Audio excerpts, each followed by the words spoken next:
السلام علیکم ورحمۃ اللہ وبرکاتہ۔ سامعین کرام، اس سے پہلے والی ویڈیو میں یہ بتایا گیا تھا کہ ایک عالم دین بزرگ دجال سے مناظرہ کریں گے اور دجال ان سے ہار جائے گا تو جھنجھلا کر ان کو اپنی خود ساختہ دوزخ میں ڈالے گا، مگر حضرت ابراہیم علیہ السلام کے معجزے کی طرح وہ آگ ان پر ٹھنڈی اور سلامتی والی ہو جائے گی۔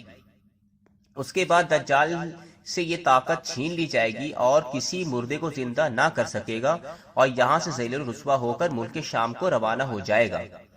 سامعین کرام، حضرت امام مہدی علیہ السلام جنگ کی تیاری کے لیے فوج کو ہدایت دے رہے ہوں گے اور اسی بیچ میں حضرت سیدنا عیسیٰ علیہ السلام نازل ہوں گے آسمان سے۔ وہ کس طرح، وہ ملاحظہ فرمائیں۔ حضرت عیسیٰ علیہ السلام دو فرشتوں کے کاندھوں پر ہاتھ رکھ کر آسمان سے دمشق کی جامع مسجد میں مشرقی مینار پر جلوہ افروز ہو کر آواز دیں گے کہ سیڑھی لے آؤ، سیڑھی حاضر کر دی جائے گی۔ آپ اس کے ذریعے اتر کر امام مہدی علیہ السلام سے ملاقات کریں گے۔ صحیح مسلم کی روایت ہے کہ حضرت امام مہدی علیہ السلام حضرت عیسیٰ علیہ السلام سے بڑی تواضع اور اچھے اخلاق سے پیش آئیں گے اور عرض کریں گے، یا نبی اللہ، امامت کیجئے۔ حضرت عیسیٰ علیہ السلام ارشاد فرمائیں گے، امامت تم ہی کرو، اس لیے کہ تم میں سے بعض دوسرے کے لیے امام ہے، اور اے امت محمدیہ، یہ امامت کی عزت اللہ تعالی نے تمہیں ہی بخش دی ہے۔ پھر حضرت امام مہدی علیہ السلام نماز پڑھائیں گے اور حضرت عیسیٰ علیہ السلام ان کے مقتدی بن کر نماز ادا کریں گے۔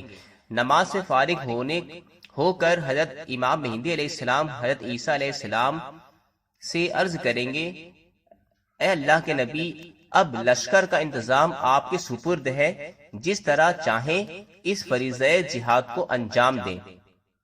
تو حضرت عیسیٰ علیہ السلام فرمائیں گے، نہیں، یہ کام بدستور آپ ہی کے سپرد رہے گا، میں تو صرف دجال کو قتل کرنے کے لیے آیا ہوں، جس کا مارا جانا میرے ہی ہاتھوں سے مقدر ہو چکا ہے۔ مسلم شریف۔ سامعین کرام، دجال کافر کس طرح قتل ہوگا یہ ملاحظہ فرمائیں۔ تو رات امن و امن سے بسر کر کے صبح امام مہدی علیہ السلام اسلامی فوج کو لے کر میدان کارزار میں تشریف لائیں گے۔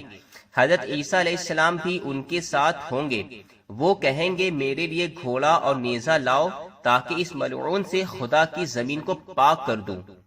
پھر حضرت سیدنا عیسیٰ علیہ السلام دجال پر حملہ آور ہوں گے اور امام مہدی علیہ السلام اسلامی فوج کے ساتھ دجال کی فوج پر طاقت کریں گے۔ یہ لڑائی نہایت خوفناک ہوگی اور اپنی جان کی پرواہ کیے بغیر مجاہدین گھمسان کی جنگ میں بے خوف و خطر دجال کی فوج سے جنگ کر رہے ہوں گے۔ مسلم شریف صفحہ نمبر 400 پر ہے کہ اس وقت حضرت عیسیٰ علیہ السلام کی سانس کی یہ خاصیت ہوگی کہ جہاں تک دجال پہنچے گا آپ کی نظر بھی وہیں تک جا پہنچے گی، اور جس کافر تک آپ کا سانس پہنچے گا وہ وہیں خاک میں مل جائے گا، اور دجال کی یہ حالت ہوگی کہ آپ کی سانس کی مہک سے وہ پگھلے گا۔ سامعین کرام، حضرت عیسیٰ علیہ السلام دجال کا مقابلہ کرتے کرتے مقام لد تک جا پہنچیں گے اور نیزے سے اسے واصل جہنم کر کے لوگوں کو اس فتح کی اطلاع دیں گے۔ سامعین کرام، تو مسلم شریف میں جو فرمایا گیا ہے کہ حضرت عیسیٰ اسلام کی سانس کی وہ برکت ہوگی کہ اس کی مہک اور خوشبو سے دجال بالکل پگھلنے لگے گا، جس طرح پانی میں نمک پگھل جاتا ہے، اسی طرح اس وقت دجال حضرت عیسیٰ علیہ السلام کی سانس کی مہک سے پگھلے گا، اور جو کافر ہوں گے وہ بھی، ان کا بھی یہی حال ہوگا کہ آپ کی سانس کی مہک سے وہ سب مر جائیں گے۔ قارئین یاد رکھیے کہ شرح مسکات میں لکھا ہے کہ لد لام کے پیش کے ساتھ اور دال کی تشدید کے ساتھ لکھا جاتا ہے۔ یہ ایک پہاڑ کا نام ہے، بعض کے نزدیک ایک گاؤں کا نام ہے جو بیت المقدس کے نزدیک ہے۔ کہا جاتا ہے کہ حضرت عیسیٰ علیہ السلام اس کو جلدی قتل نہ بھی کریں، پھر بھی کیونکہ اس کا ہلاک ہونا حضرت عیسیٰ علیہ السلام کے ہاتھ سے لکھا جا چکا ہے اور حضرت صلی اللہ علیہ وسلم نے اس کی تصدیق فرما دی ہے، اس لیے وہ آپ نے آپ کی سانس سے بھی پگھل جائے گا، جیسا کہ پانی نمک میں پگھل جاتا ہے۔ یعنی کہ یہ بتایا گیا ہے جس میں کہ اگر آپ اس کو قتل نہ بھی کرتے تو بھی وہ آپ کی سانسوں کی مہک سے پگھل کے مر جاتا، لیکن آپ اس کو مقام لد میں قتل کر کے نیزے سے اس سے مار کر واصل جہنم کر دیں گے، تو کافر دجال جو ہے وہ مقام لد میں قتل کر دیا جائے گا۔ سامعین کرام، ادھر اسلامی فوج کے مجاہدین لشکر دجال کو قتل کرنے میں مشغول ہو جائیں گے، ادھر اللہ کی نصرت کا ظہور اس طرح بھی ہوگا کہ اس لشکر میں موجود کسی یہودی کو پناہ نہ ملے گی۔